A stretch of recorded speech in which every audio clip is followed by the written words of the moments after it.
Hello everyone, कैसे हैं आप सब। एग्ज़ाम ट्रिक्स में आपका स्वागत है। मेरा नाम महेश सोनी है। मैं आपको आज करवाने वाला हूं यूपीएससी सीएसई अथवा इंडियन फॉरेस्ट सर्विस का सी सेट पेपर। और ये होने वाला है 2025 का, जो अभी हुआ है 2 दिन पहले। ठीक है, अभी 2 दिन पहले हुआ है। मैं इसका सेट ए करवाने वाला हूँ। देखो, मैं आपको क्लियरली बता दूं कि अभी आंसर की तो आई नहीं है, तो मैं अपने तरीके से जो मुझे बेस्ट लगता है, बेस्ट ऑफ नॉलेज, तो उसके तरीके से मैं आपको करवाऊंगा। हाँ, मैं ये नहीं कह रहा हूँ कि मेरी 100% आंसर की यूपीएससी के आंसर की से मैच करेगी। कुछ मिसमैच हो सकते हैं, फिर भी मैं अपनी तरफ से कोशिश करूंगा कि आपको सही आंसर तक पहुंचाऊं, सही रास्ता दिखाऊं। राइट, कुछ अगर होती है तो आप उसको, क्योंकि यूपीएससी कुछ भी चीज़ें कुछ सर्टेन अनसर्टेन डाल देता है, सर्टेन नहीं रहती है। राइट, तो मैं अपनी तरफ से कोशिश करूंगा कि सही करवाऊं। फिर भी बाय द वे आपको क्या करना है, आपको तरीका सीखना है। आंसर तो थोड़ा इधर उधर हो जाते हैं कभी कभी, पर आपको तरीका सीखना है। राइट, एक अप्रोच सीखना है। बिकॉज वही क्वेश्चन, वही चीज़ें कई बार रिपीट नहीं होती हैं। कई बार कुछ चीज़ें आती हैं पर सिमिलर चीज़ें नहीं आती हैं। हाँ, थीम बेस्ड चीज़ें आती हैं। अगर आप सी सेट दिए हैं, सॉल्व किए हैं, पेपर दिए हैं, तो आपको पता होगा। सी सेट के अलावा अगर आप सीडीएस की तैयारी कर रहे हैं, एनडीए की तैयारी कर रहे हैं, कैट की तैयारी कर रहे हैं, या एसएससी की तैयारी कर रहे हैं रेलवे बैंकिंग के लिए, तो आपके लिए ये लेक्चर बहुत हेल्पफुल होने वाला है। बाकी और भी स्टेट के जो सिविल सर्विस के मतलब सी सेट पेपर होते हैं, वहाँ के लिए अभी आप इसको रेफर कर सकते हैं और फ़ायदा उठा सकते हैं। डायरेक्ट चलते हैं हम क्वेश्चन पर। उसके पहले आगे बढ़ें, आप वीडियो को लाइक करके चैनल को सब्सक्राइब कर दें और वीडियो को शेयर कर दें अपने दोस्तों के साथ। और कमेंट सेक्शन में एक प्यारा सा कमेंट्स मेंशन करें और बताएं जो भी जैसा रिव्यू। देखते हैं क्वेश्चन कैसे है। मैं आपको बता दूं, क्वेश्चन थोड़ा सा स्टार्टिंग के कुछ डिफिकल्ट लेवल के हैं, मतलब मीडियम टू डिफिकल्ट कह सकते हैं। राइट, और फिर इजी भी मिलेंगे, बिकॉज ओवरऑल पेपर आपको बैलेंस पेपर मिलता है। हाँ, कभी कभी थोड़ा सा डिफिकल्ट हो जाता है, पर यहाँ पर 1/3 लाना रहता है। आपको बता दूं कि 1/3 भी इतना आसान नहीं होता है। फिर भी मेरा टारगेट रहता है कि अगर आप मुझसे फॉलो कर रहे हैं तो आप केवल क्वांट एंड रीजनिंग सेक्शन से आप मोर देन 100 मार्क्स स्कोर करेंगे। मेरा यही टारगेट रहता है। ठीक है, क्वेश्चन नंबर पहला देखते हैं आज का। A natural number n is such that it can be expressed as n is equal to p plus q plus r, where p q r are distinct factor of n. ठीक है, n के distinct factor है। How many number below 50 have this property? देखो भाई, अच्छा question है। अगर आप इसको समझो, सबसे पहले तो क्वेश्चन समझ में आना चाहिए कि क्वेश्चन में क्या पूछा है।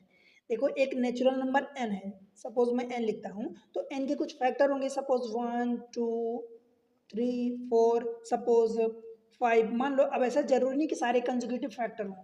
जैसे मान लो फॉर एग्जाम्पल के लिए मैं ले लेता हूँ 8 ले लेता हूँ, तो भाई 8 के फैक्टर क्या होंगे? 1 होंगे, 2 होंगे, 4 होगा और 8 होगा। तो क्या इनमें से 8 जो है, किन्हीं n is equal to P Q R जो है, n is equal to P plus Q plus R, where P Q R distinct factor of n। ध्यान रहे, यहाँ पर प्राइम नंबर नहीं बोला, डिस्टिंक्ट फैक्टर।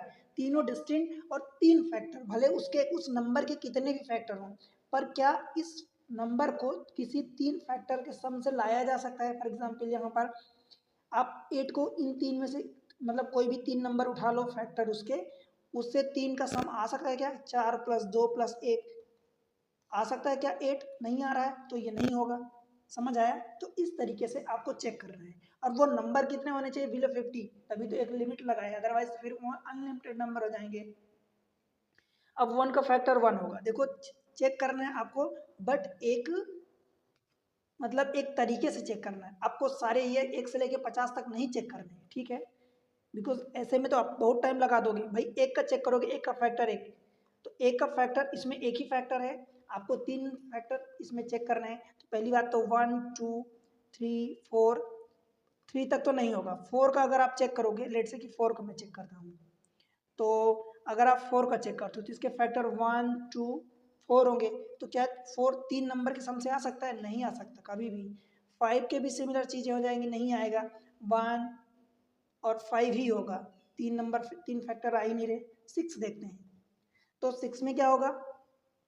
1 2 3 फिर 6 होगा।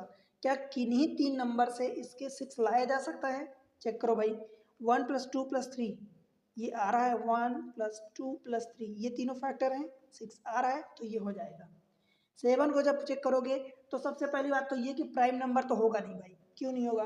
भाई प्राइम नंबर में उसके फैक्टर 1 एंड वो नंबर खुद ही होगा, तो 3 नंबर तो आएंगे ही नहीं। आपको 3 नंबर का दिया है, 3 फैक्टर का सम दिया है, तो प्राइम नंबर तो नहीं होंगे। पहली बात तो ये क्लियर कर लो, ठीक है। समझ आया ना, प्राइम नंबर मतलब अभाज्य संख्या, ये नहीं होंगे।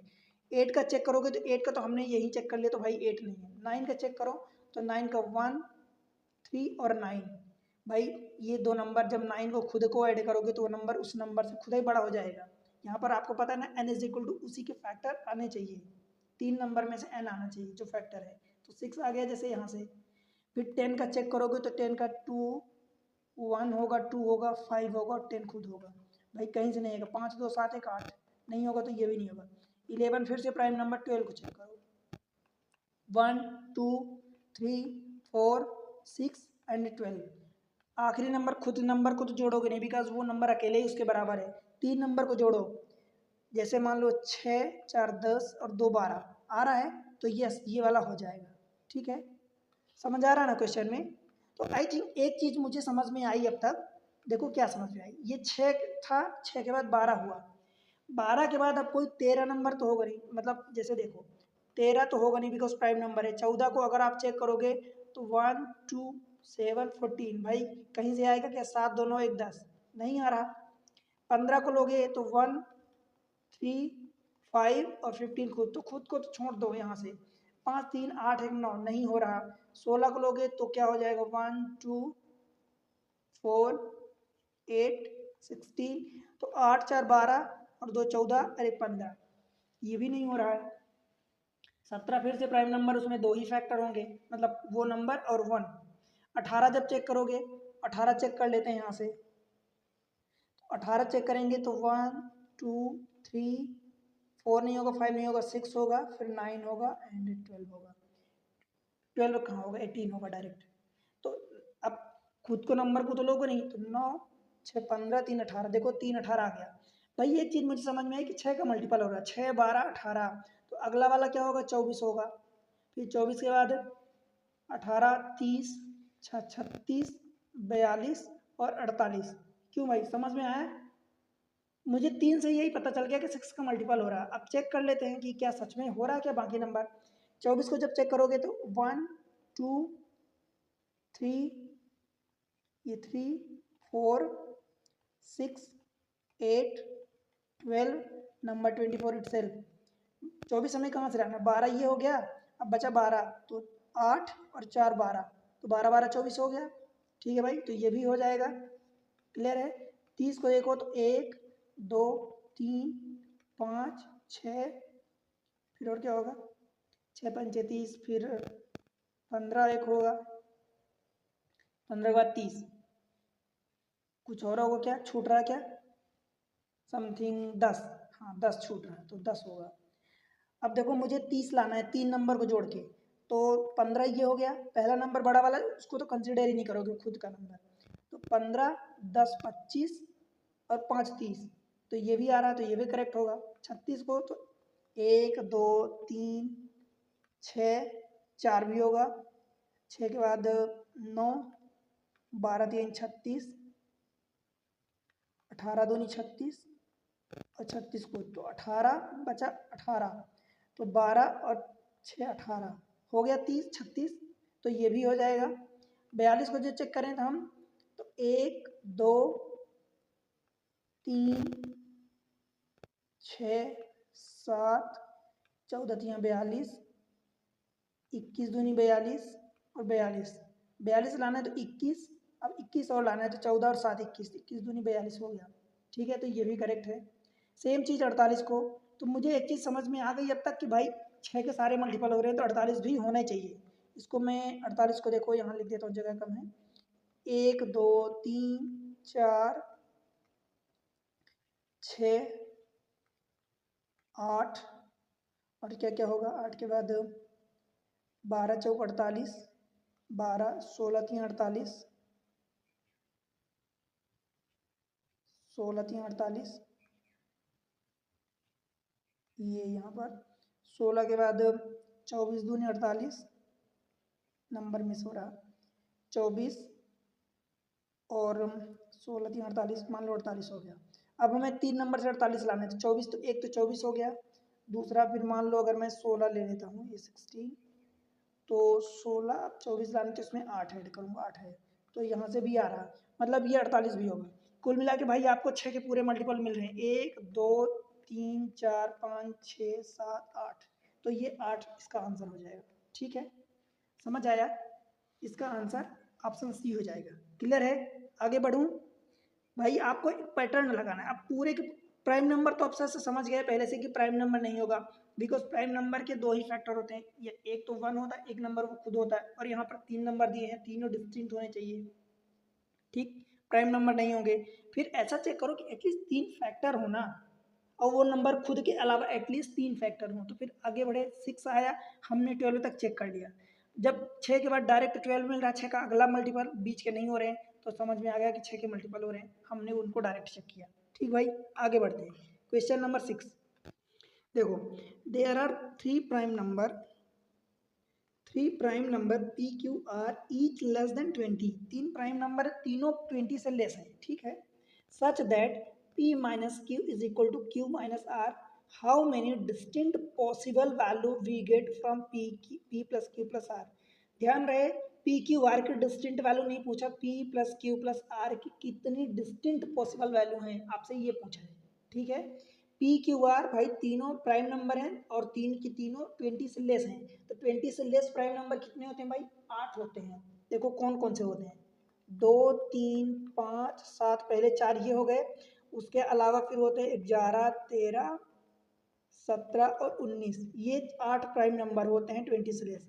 आपको अगर पता हो तो भाई 1 से लेकर 100 तक के बीच में 15 प्राइम नंबर होते हैं, 15 नहीं 25, 1 से लेकर 100 के बीच में 25 प्राइम नंबर होते हैं, और 100 से 200 के बीच में 21 प्राइम नंबर होते हैं। ठीक है, टोटल हो जाते हैं 100 200 के बीच में 46 प्राइम नंबर। भाई आपको ये ध्यान रखना है, कई बार तो ऐसी ही चीज़ें पूछ देता है। ठीक, देखो तीनों prime number each less then, सबसे पहले तो इसको हम सॉल्व कर लेते हैं। हमें क्या दिया है, p minus Q is equal to Q minus R. क्या मैं r को इधर ले जाऊं और q को उधर, तो p plus R is equal to 2q। ठीक है, कहने का मतलब क्या हुआ कि जो, अगर मान लो कि 3 नंबर ले रहा हूँ, अब ये कब होगा, आप ये कह दो कि q is equal to p plus r upon 2 कह दो। ठीक है, मतलब q जो हुआ p और r के बीच वाला नंबर होगा। समझ आया? q जो है p और r के बीच वाला नंबर होना चाहिए, बिकॉज एवरेज है उन दोनों का, एवरेज हमेशा बीच में लाई करता है। ठीक है, तो आप चाहे या तो p बड़ा हो जाए नंबर, या तो r बड़ा हो जाए, इन दोनों में से कोई भी, q आपका बीच वाला नंबर होगा, लाई करेगा। और बीच नंबर होने का मतलब कि इधर से भी डिफरेंस, इधर से भी डिफरेंस, दोनों जगह से सेम होना चाहिए, तभी तो उसका एवरेज निकलेगा, बिकॉज 3 ही नंबर है। समझ आया? अब आप चेक करो कि इन 8 नंबर से ऐसे कितने कॉम्बिनेशन निकल सकते हैं जहां पर ये चीज़ें संभव हो। अब चेक करो, देखो भाई, कुल मिला के आपको ये चेक करना है कि डिफरेंस आपका सेम होना चाहिए। समझ आया? डिफरेंस आपका सेम होना चाहिए। तो सबसे पहले हम केस चेक करते हैं भाई, 2 को अगर लेते हो तो 2 किसी के भी साथ लोगे, तो 2 किसी के साथ लोगे तो नहीं आएगा, बिकॉज 2 अगर 3 लेते हो तो यहाँ से डिफरेंस 1 हो गया, बाकी कहीं 1 डिफरेंस का आएगा ही नहीं, तो 2 को आप ले ही नहीं सकते। ठीक है, समझ आया क्यों नहीं ले सकते? बिकॉज आप समझो कि भाई जैसे मान लो कि मैं 2 और 3 5 को लेता हूँ, इधर से डिफरेंस 2 हो गया, इधर से डिफरेंस कितना हो गया, 1 हो गया, तो कभी नहीं आएगा ना, ये कंडीशन कभी नहीं फॉलो होगी। चेक कर लो आप, 5 और 2 7, 7 का आधा करोगे तो कितना आएगा, 3.5, ये 3.5 है क्या, नहीं 3.5 नहीं है, तो 2 को नहीं ले सकते। 3 को चेक करता हूँ, तो देखो 3, अब इसको हटा दो, ये वाला नहीं होगा। क्लियर है? तो अब 3 लेते हो तो जैसे मान लो कि 3 5 7, इधर से भी डिफरेंस 2 है, इधर से भी डिफरेंस 2, तो ये एक होगा केस। 3 5 7 और चेक करते हैं, 3 के साथ मान लो कि मैं अगर 5 को ना लूँ, तो 3 के साथ अगर मैं 7 का ले लूँ, तो यहाँ से 4 का डिफरेंस हो जाएगा, तो फिर अगला 7 4 11, ये हो जाएगा। फिर 3 के साथ और कुछ ले सकते हैं क्या, 3 के साथ अगर मैं 11 को लूँ, 8 का डिफरेंस, तो 11 और 8 कितना हो जाएगा, है 3 11 और 19। क्यों भाई, 8 का डिफरेंस इधर, तो इधर का भी 8 का डिफरेंस, मतलब इन दोनों का अगर एवरेज निकालोगे, 19 और 3 का 22 होगा, 22 का एवरेज मतलब 2/2, तो 11 आ जाएगा।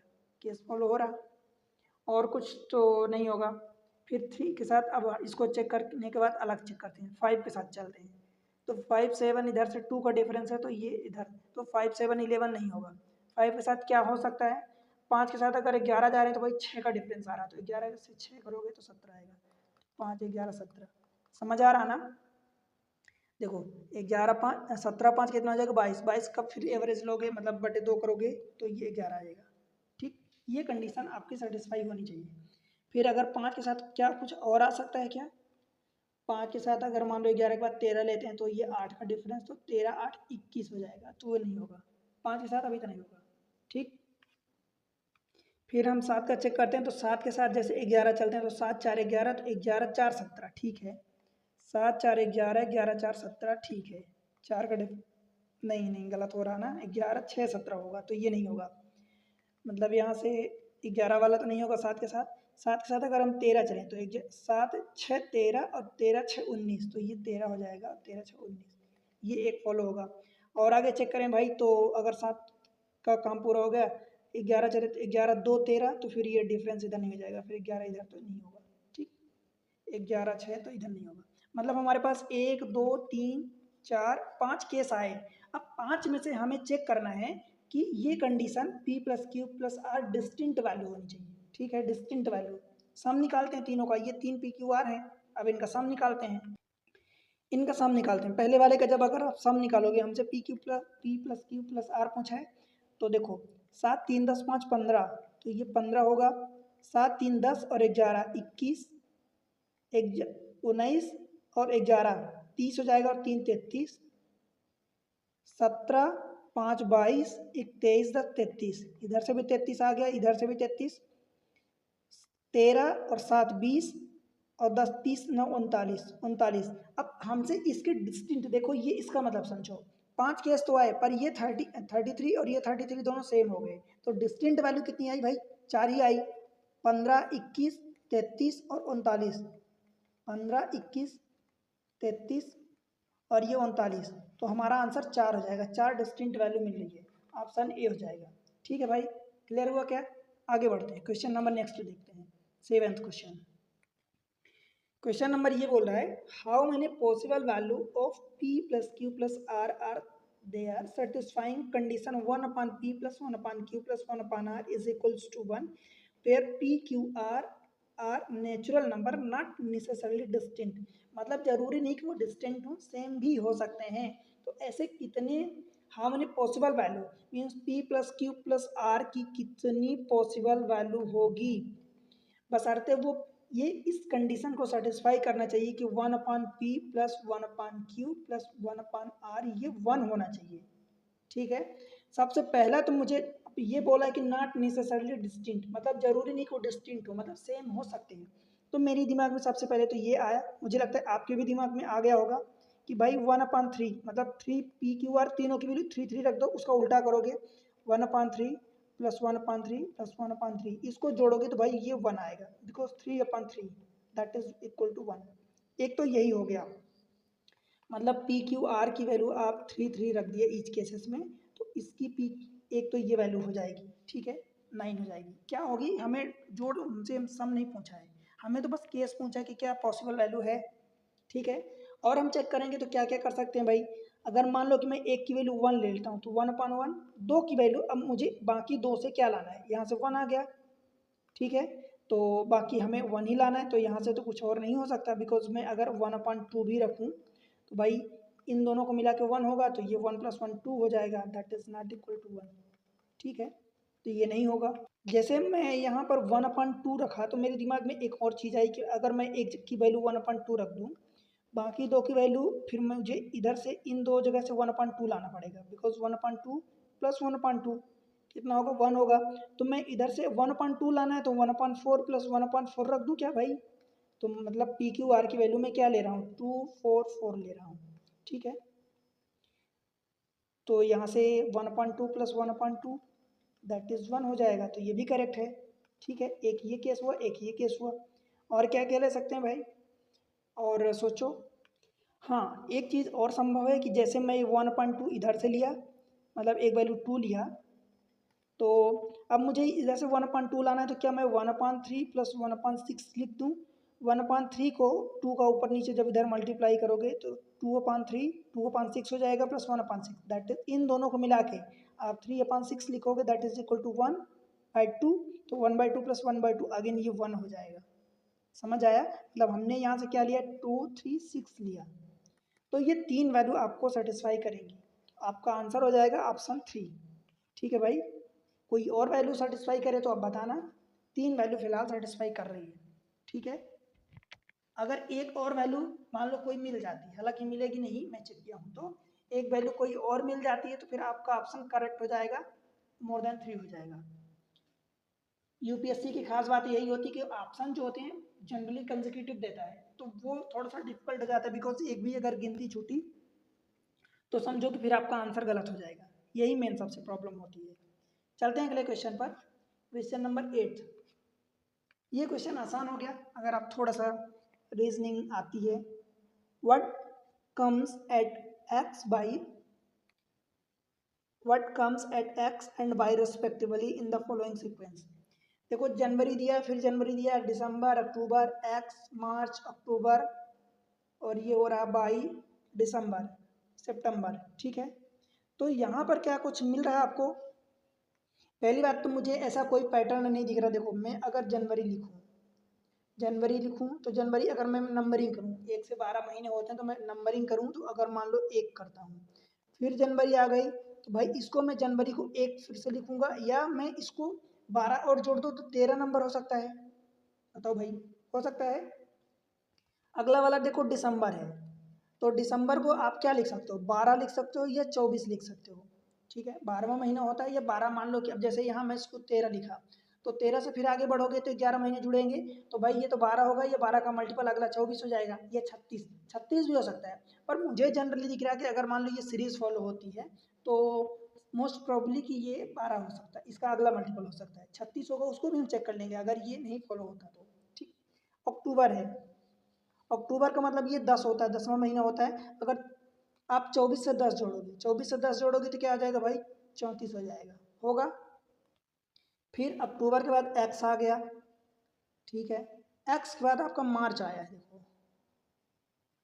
मार्च आया मतलब तीसरा महीना, और अगर यहाँ से जोड़ते हो तो भाई 34 से आप अक्टूबर आया, तो अगर इस वाले से मान लो कि 12 3 36 होगा, या तो 24 और 3 27 होगा, या 12 का अगला मल्टीपल 36 और 3 39 हो सकता है।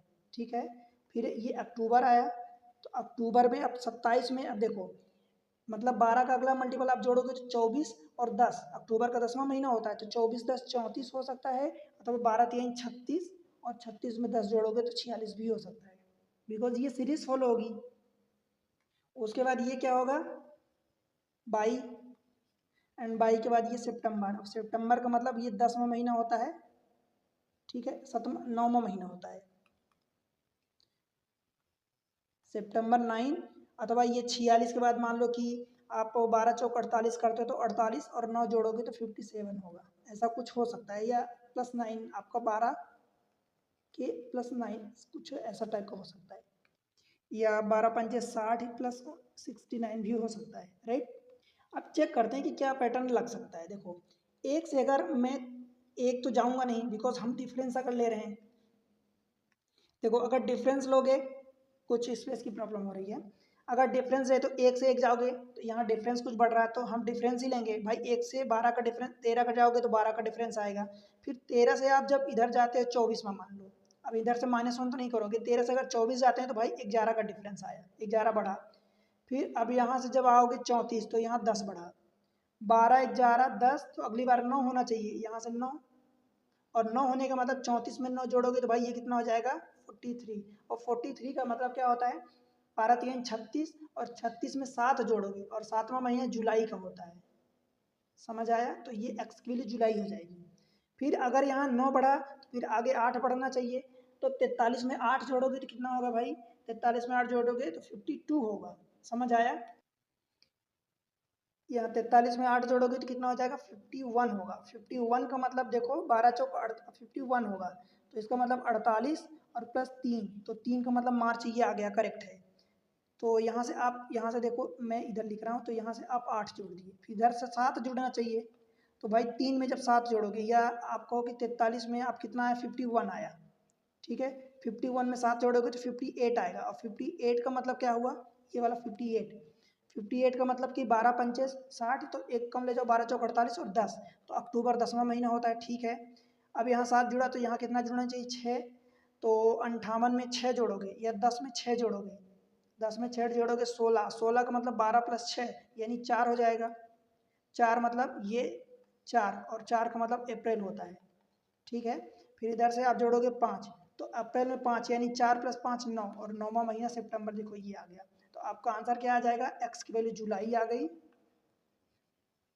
और वाई की वैल्यू आपकी अप्रैल आ गई, ठीक है भाई। जुलाई और अप्रैल, ऑप्शन बी हो जाएगा करेक्ट। समझ आया, करेक्ट ऑप्शन बी हो जाएगा। क्लियर है, आगे बढ़ें क्वेश्चन नंबर नेक्स्ट पर, क्वेश्चन नंबर 9। क्वेश्चन नंबर 9 देख लेते हैं। The team x score a total of n run in 20 over, team by tied the score in 10% less over. मतलब जो टीम एक्स है वो रन बनाती है, मतलब टोटल रन n बनाती है 20 ओवर्स में, ये रन है, ये ओवर है, ठीक है। टीम बाई की बात करूं तो ये भी n रन बनाती है 10% लेस ओवर, तो 20 का 10% लेस यानी 20 इंटू 0.9 मीन्स 18 ओवर हो जाएगा। 18 ओवर में ये n रन टीम बाई बना लेती है, right. Head team by average run rate, run पर ओवर, एवरेज रन रेट मतलब रन पर ओवर यही होता है, बीन 50% हायर, अगर हायर हो जाता है 50% higher, the score would have been tied in the 12 over. भाई सीधी सी बात है कि अगर n रन बनाना है, 18 ओवर ले रहे, तो अगर इसका रन रेट जो भी है, मान लो इस केस में मैं मान लेता हूँ कि r है, ठीक है। मैं मान लेता हूँ टीम जो बाई है उसका रन रेट r है, ठीक है। तो रन रेट r है, तो भाई 18 ओवर में ये अगर एक ओवर में r के रन रेट से बनाती है, तो 18 ओवर में इसका टोटल रन कितना होगा, टोटल रन कितना होगा 18r, ठीक है। 18r टोटल रन रेट होगा, टोटल रन होगा। सेम चीज़ है, अगर ये 20 ओवर में बनाता है, इसका रन रेट क्या होगा, भाई इसका रन रेट टोटल रन कितना है 18r, तो 18r ये भी बनाएगा, ठीक है। और ये 20 ओवर में बना रहा है, तो इसका रन रेट की अगर बात करो तो घट जाएगा, ठीक है, बिकॉज ये ज़्यादा ओवर ले रहा है। दूसरे केस में जब इसका रन रेट 50% हायर हो जाता है, मतलब यहाँ पर रन रेट बाई का दूसरा केस में बाई डैश मान लेता हूँ, जब यहाँ पर run rate 50% higher means r था, यहाँ पर 1.5 आर ले लेता हूँ, तब ये 12 ओवर में इसको कंप्लीट कर देता है। इसका मतलब एन की वैल्यू फिर से क्या होगी, टोटल रन तो वही होगा, मतलब जब इन दोनों को मल्टीप्लाई करोगे 12 इंटू 1.5 आर, तो ये कुल मिलाकर जो टोटल रन आएगा वो 18 आर के बराबर ही आएगा। समझ आई इतनी बात। अब आपसे पूछा है how many run were scored by team x, team x कितना रन बनाएगी, तो भाई ये टोटल 18 आर ही बनाएगी, बिकॉज एन यहाँ पर भी जो है वही एन यहाँ है, वही एन इधर भी है। समझ आया, तीनों जगह एन, एन का मतलब क्या है, यहाँ पर एन एक रन है, एन रन टोटल ओवर में, मतलब टोटल गेम में जब एन रन बनाता है, मतलब ये 20 इंटू इसका जो रन रेट रहा होगा, इसका रन रेट आर हमने कंसिडर किया, तो ये 18 आर टोटल रन हो गया। अब आप कहोगे इसका रन रेट क्या आएगा, तो भाई इसका रन रेट आप मान लो कि स्मॉल आर मान लो, तो 20 आर ये रन रेट होगा 20 ओवर में, इज इक्वल टू ये टोटल रन कितना हो रहा 18 आर के बराबर। तो भाई आप स्मॉल आर की वैल्यू जब निकालोगे तो 18 आर/20 करोगे, तो ये 0.9 आर आ जाएगा इसका रन रेट। समझ आया, 0.9 आर, बिकॉज यहाँ पर 18 ओवर में कंप्लीट हुआ आर के रन रेट से, तो यहाँ 20 ओवर में कंप्लीट हो रहा, मतलब रन रेट कुछ घटेगा, तो 0.9 आर हो गया। यहाँ रन रेट जब 1.5 गुना हुआ तो ओवर वन, मतलब 1.5 गुना से डिवाइड कर दोगे, मतलब 1.5 से डिवाइड करोगे 18 को, तो सीधी सी बात है 12 ओवर में कंप्लीट हो गया, ठीक। हमसे पूछा कि how many run were scored by team x, भाई टोटल 18 आर है, 18 आर टोटल रन बन रहा है, हमें आर की वैल्यू नहीं पता। अब बताओ आर की वैल्यू हमें नहीं पता, अगर आर की वैल्यू कुछ भी आप रखते हो, क्या रखोगे ऑप्शन के अकॉर्डिंग, चलो 18 जो बात, आर की वैल्यू एक रेशनल नंबर पहली बात, और एक रेशनल नंबर आना चाहिए, मतलब जो भी आएगा वो 18 का मल्टीपल तो पक्का है। अगर आप आर की वैल्यू इंटीजर लेते हो, कुछ भी लोगे, तो वो आपकी भाई इंटीजर आएगी वैल्यू, आर की, तो ये टोटल क्या होगा, इंटीजर आएगा। तो कुल मिला के अगर आपकी इंटीजर लेते हो तो ये 18 का मल्टीपल होना चाहिए। पहला ऑप्शन देखोगे 72, तो ये भी 18 का मल्टीपल है। इस केस में आर की वैल्यू 4 हो जाएगी।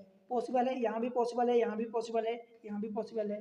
ठीक, आर अगर आप इसको सेकेंड ऑप्शन लेते हो 144, तो 18 आर की वैल्यू 144 हो जाएगी। तो आर की वैल्यू यहाँ से कितना आ जाएगी, 18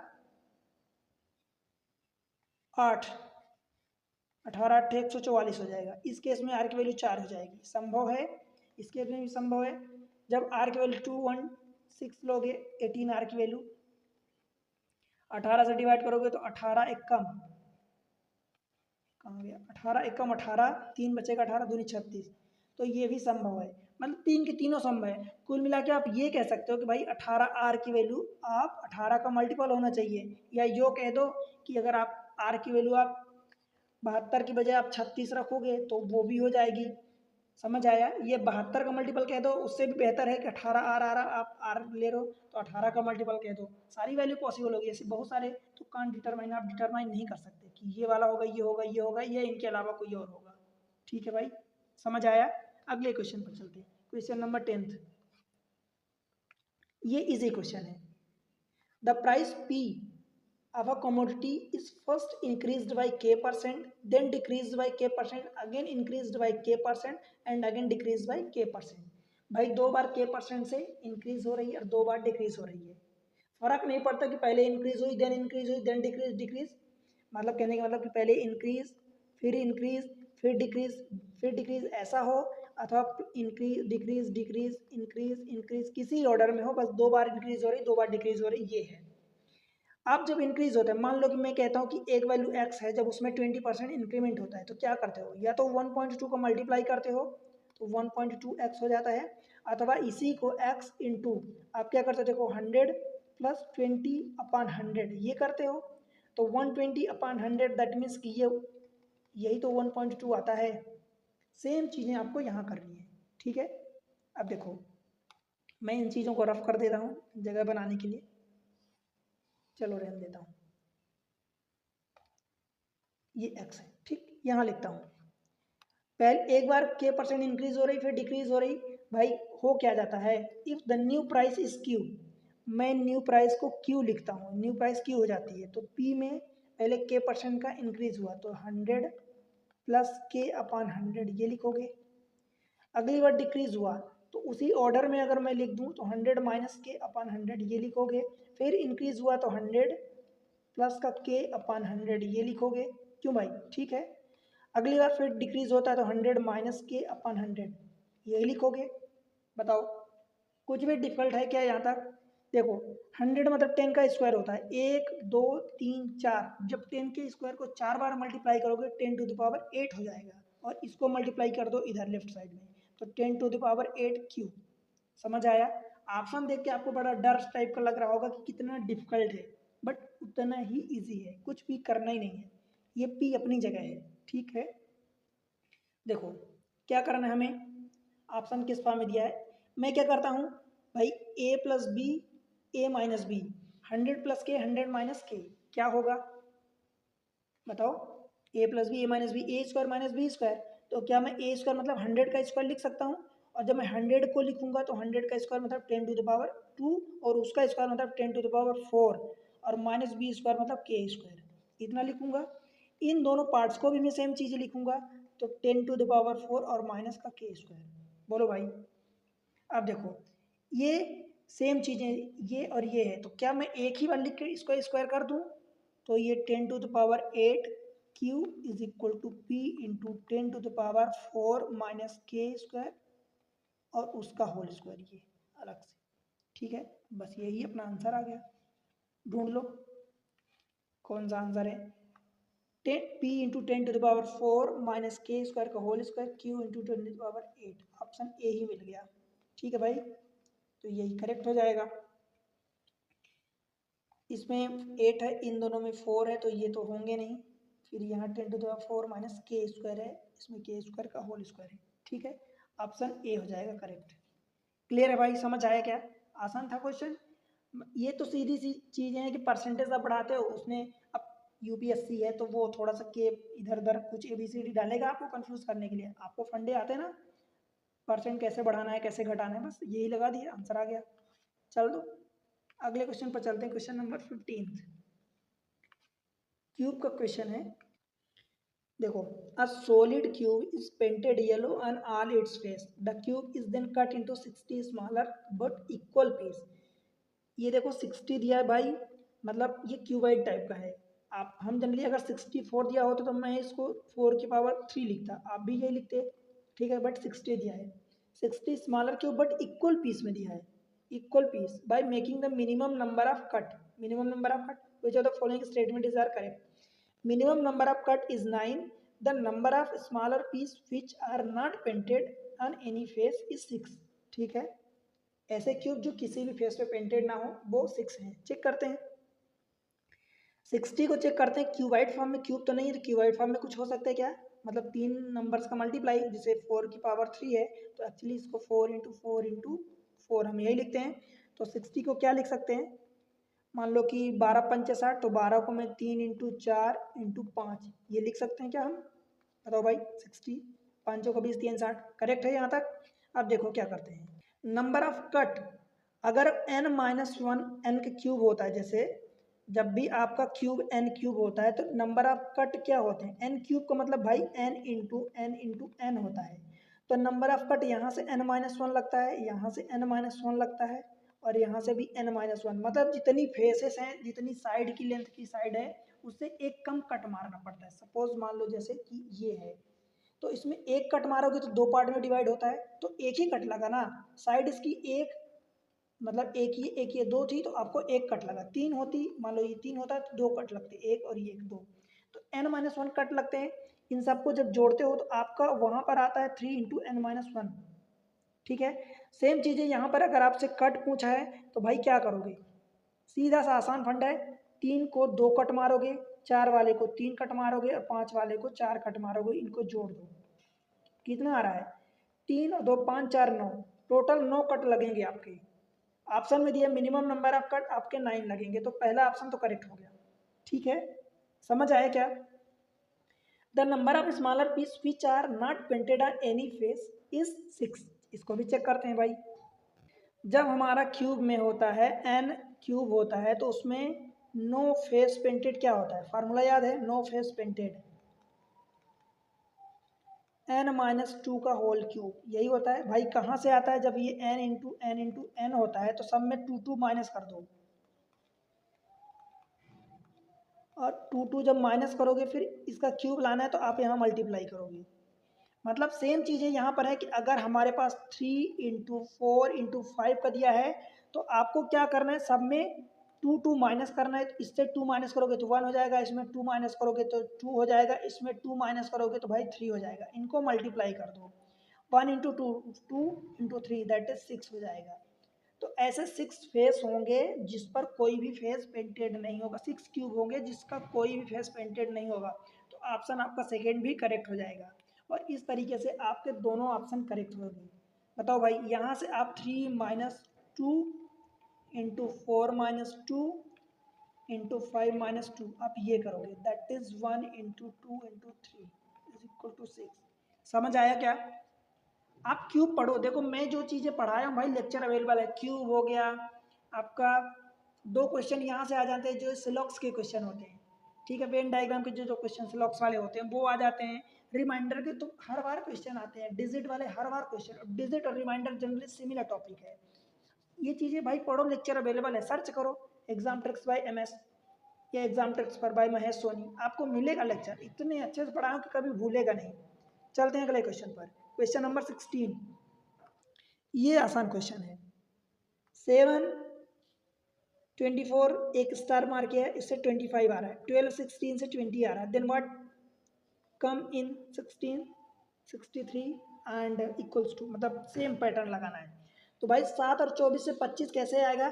एक चीज़ मुझे याद है भाई, अगर आप ट्रिपलेट्स लगाओगे तो 7 24 25, ट्रिपलेट्स क्या होता है, पाइथागोरस थ्योरम जहाँ पर लगती है, परपेंडिकुलर का स्क्वायर प्लस बेस का square is equal to hypotenuse का स्क्वायर, ये ट्रिपलेट्स होता है। जैसे 3 4 5, 3 का स्क्वायर प्लस 4 का स्क्वायर बराबर 5 का स्क्वायर।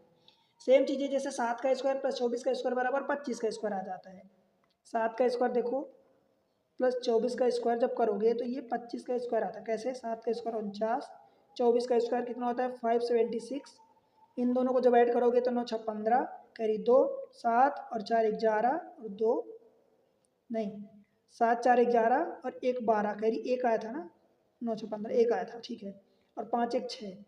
जब इसका स्क्वायर रूट निकालोगे भाई, क्योंकि इसका पाइथागोरस थ्योरम लगाते स्क्वायर रूट लगाते हो, तो ये क्या आ जाएगा 25 आ जाएगा। 25 मतलब उसका स्क्वायर रूट, ठीक है। आ गया ना। 16 और 12 और 16 दिया है। जब 4 कॉमन लोगे तो भाई 4 कॉमन ले लिए तो 3 और 4 तो उसका 20 आ जाएगा। सेम चीज़ें मतलब 16 का स्क्वायर प्लस 12 का स्क्वायर इज इक्वल टू ये आ जाता है 20 का स्क्वायर। तो यहाँ भी आपका पाइथागोरस थ्योरम लग गया। पाइथागोरस तो आपका 16 का स्क्वायर प्लस 63 का स्क्वायर आप यहाँ भी लगाओगे तो ये 16 का स्क्वायर अगर आपको याद है कि 65 होता है तो ठीक है, अदरवाइज आप कैलकुलेट करो। फिर 16 का स्क्वायर कितना होता है 256। 63 का स्क्वायर आपको नहीं आता तो देखो 3 तिकाई 9।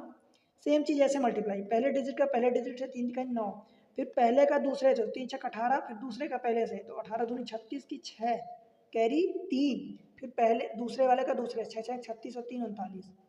अब आप इनको जोड़ो, देखो 9 6 15 कैरी 1, 6 5 11 1 12 कैरी 2, कैरी 1 आए ना, और 9 1 10 और 2 12, 3 1 4। अब इसका स्क्वायर रूट निकालना है तो भाई मैं सीधी सी बात बताता हूँ कि पहले जो 25 है उसका 5 लिखो और इधर जो लिखा है, बिकॉज हम मान लो जैसे हम 35 का स्क्वायर निकालते हैं तो क्या करते हैं 5 का स्क्वायर 25 पहले लिख देते हैं और 3 से एक नंबर बढ़ा के तो 3 चौक 12 तो ये 12 ऐसे लिखते हैं। तो ऐसे ही जब 42 लिखा है तो 6 इंटू 7 लिखूंगा तो एक नंबर बढ़ा के लिखते हैं, मतलब ओरिजिनल नंबर ये 6 तो ये 65 का स्क्वायर हो जाएगा। तो आंसर आपका सी हो जाएगा। बताओ भाई, कुल मिला के आपको यहाँ पर पाइथागोरस थ्योरम यानी हाइपोटेनस का square is equal to base का स्क्वायर प्लस परपेंडिकुलर का स्क्वायर ये लगाना है। ट्रिपलेट्स, अगर ट्रिपलेट्स याद है तो आपका आंसर जल्दी मिल जाएगा। ठीक, क्वेश्चन नंबर नेक्स्ट 17। देखो क्वेश्चन है, आसान क्वेश्चन है। The petrol price shot up by 10% as a result of the hike in the crude oil price. ठीक है, जब प्राइस बढ़ेगी तो क्रूड ऑयल की प्राइस भी बढ़ेगी। The price of petrol before the hike was 90 per liter, 90 rupees per liter. A person traveled 2200 kilometer, 2200 kilometer every month, and his car gave mileage of 16 kilometer per hour.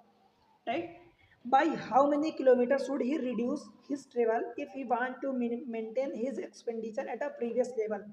मतलब expenditure उसका उतना ही रहे जितना पहले महीने का था, इसके पहले का था, उसका कितना किलोमीटर रिड्यूस करना चाहिए because of hike in the petrol price. ठीक है भाई, एक चीज आप फार्मूला देख दो, expenditure is equal to p into c, price into consumption, price into consumption.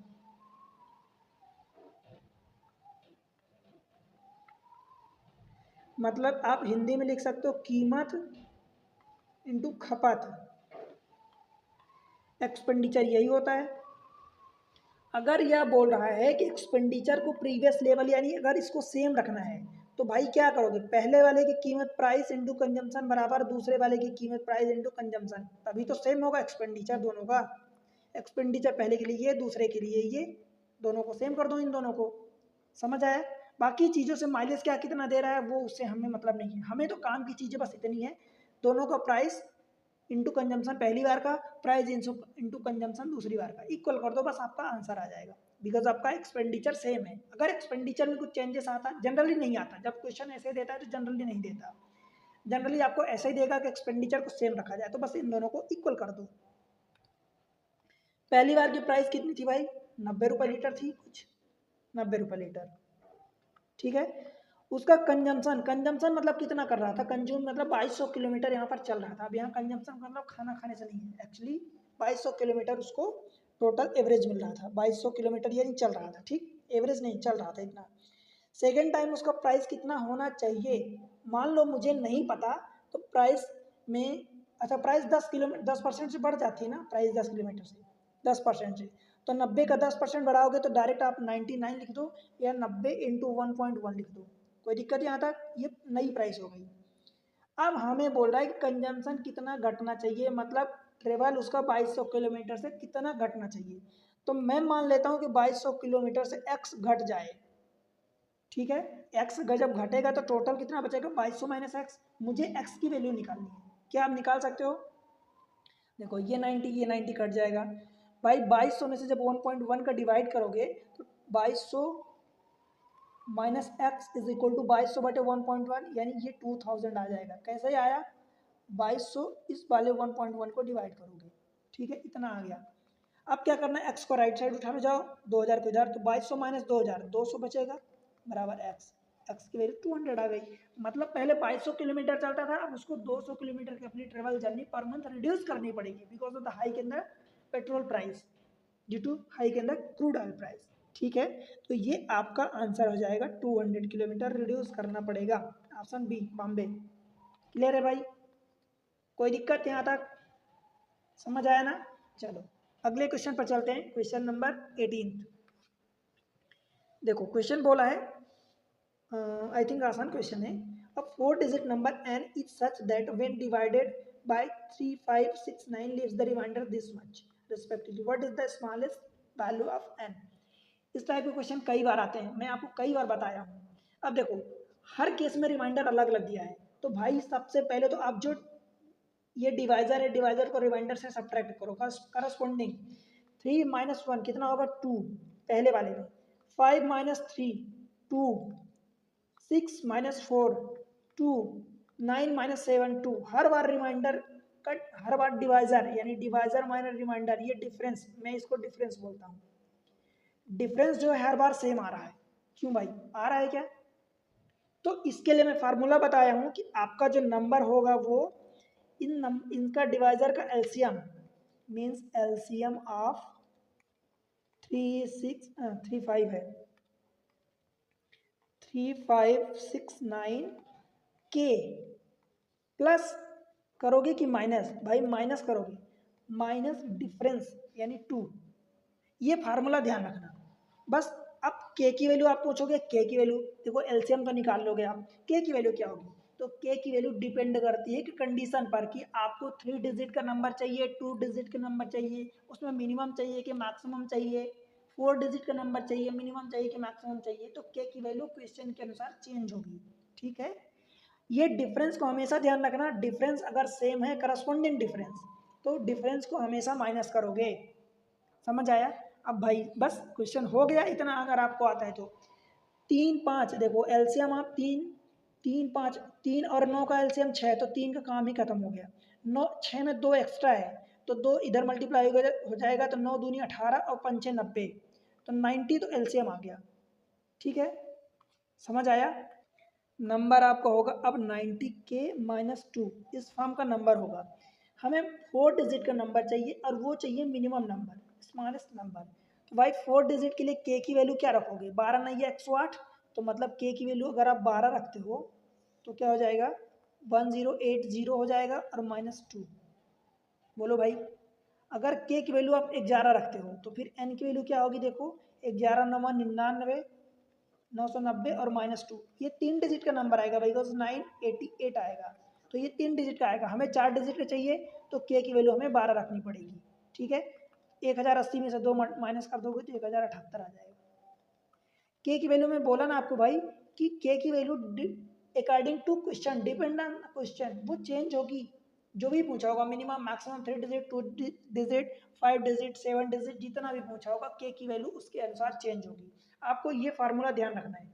सबसे पहली बात तो आप ये चेक करोगे जब एक से ज़्यादा डिवाइजर हैं और उनका करस्पॉन्डिंग सबका डिफरेंस मतलब रिमाइंडर अलग अलग दिया है, अगर हर बार रिमाइंडर अलग देता है तो उसकी कंडीशन अलग है, ठीक है। फिर आप उस रिमाइंडर को आप जोड़ते हो, उस रिमाइंडर को आप जोड़ते हो, यहाँ पर माइनस नहीं करते, बट जब डिफरेंस है, डिफरेंस सेम है, तो डिफरेंस से हम माइनस करोगे, ध्यान रखना, माइनस प्लस का यहाँ गलती मत करना, ठीक है।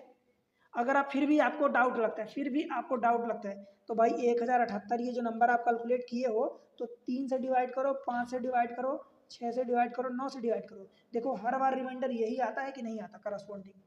अब फिर 2 मत लाना, बिकॉज ये 2 रिमाइंडर नहीं आया है।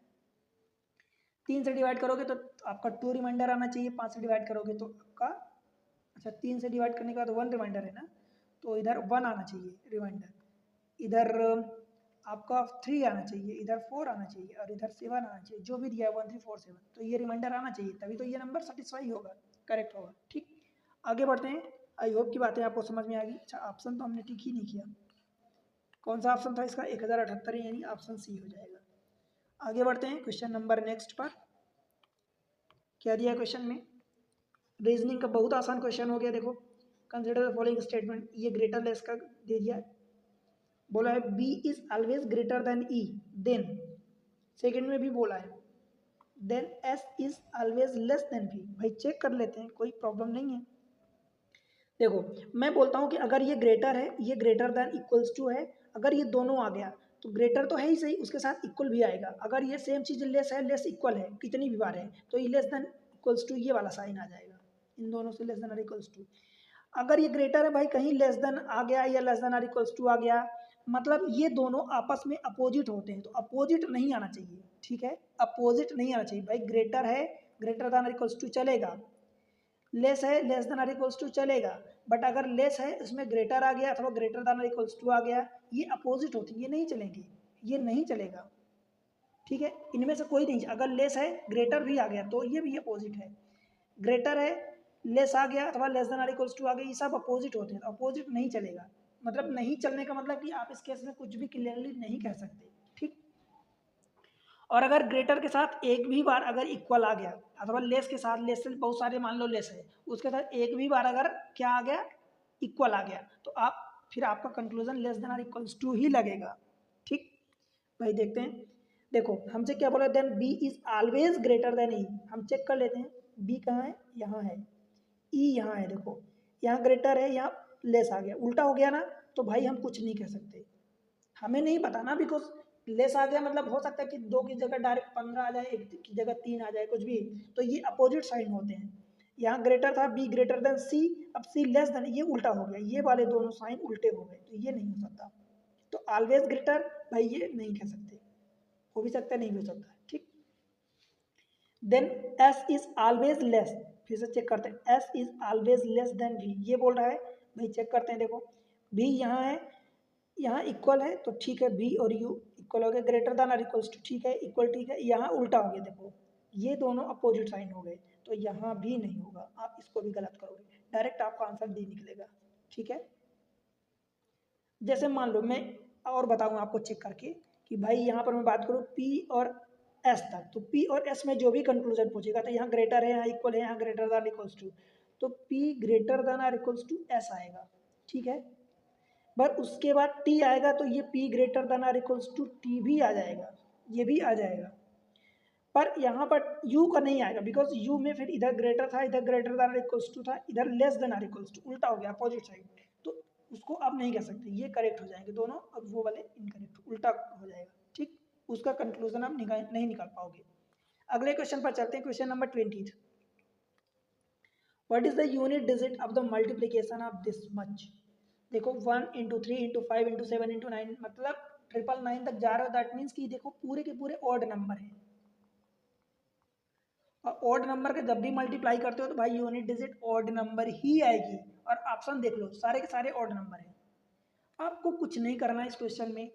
भाई अगर 1 में मैं पहले 5 नंबर को ही उठा लेता हूँ, चलो इनको, किसी भी अगर एक भी बार 5 आ गया, अगर कहीं 2, मतलब 2 का मतलब इवन नंबर कहीं नहीं है, इवन नंबर आएगा तब कुछ 2 आ जाएगा, इवन नंबर तो कहीं आया नहीं है, तो यहाँ पर आप कहीं भी मल्टीप्लाई करो, अगर एक बार 5 आ गया तो यूनिट डिजिट 5 ही आएगी। आपको विश्वास नहीं हो रहा तो करके देख लेते हैं, 1 तिक्का 3 इंटू 5, ये कितना हो जाएगा, 15, 15 सत्ते 105 हो जाएगा ना, तो 15 इसको मल्टीप्लाई कर लो, किस इधर से भी मल्टीप्लाई करो, वही 9 सत्ते 63 इंटू 15, 15 तिया 45, देखो आ गया ना यूनिट पर 5। बस आपको यही पता है कि अगर यूनिट एक कहीं भी 5 आ गया तो हर जगह वो 5 ही 5 लेगा। बताओ भाई, समझ आया कि नहीं आया? हर जगह वो 5 ही 5 लेगा। तो इस तरीके से इस लेक्चर में एग्जाम ट्रिक्स पर आपको क्या मिल गया, पहले कुछ 12-13 क्वेश्चन मैं आपको करवा दिया हूँ, टोटल में 4 लेक्चर में फिनिश कर दूंगा। लेक्चर 1 हो चुका है, लेक्चर 2, 3 एंड 4 में मैं आपको पॉइंट एंड रीजनिंग पूरा फिनिश कर दूंगा। ठीक है, आपको क्या करना है भाई, चैनल को सपोर्ट करना है, आप लोग सपोर्ट नहीं करते, वीडियो को लाइक करो, चैनल को सब्सक्राइब कर लो, शेयर कर दो अपने सारे दोस्तों के साथ जिनको भी सी सेट कमज़ोर है या सी सेट के अलावा आप स्टेट का पीएससी की सी सेट की तैयारी कर रहे हैं, आईएएस में भी पूछा जाता है इस टाइप के क्वेश्चन, कैट की तैयारी कर रहे हैं, एनडीए की तैयारी कर रहे हैं, सीडीएस की तैयारी कर रहे हैं, भाई सब लोग बहुत फ़ायदा होगा, तो फ़ायदा उठाओ इसका। और एक प्यारा सा कमेंट्स मेंशन करो और बताओ जो भी जैसा आपका रिव्यू। मिलते हैं अगले लेक्चर में, तब तक के लिए पढ़ते रहो, बढ़ते रहो, बाय बाय।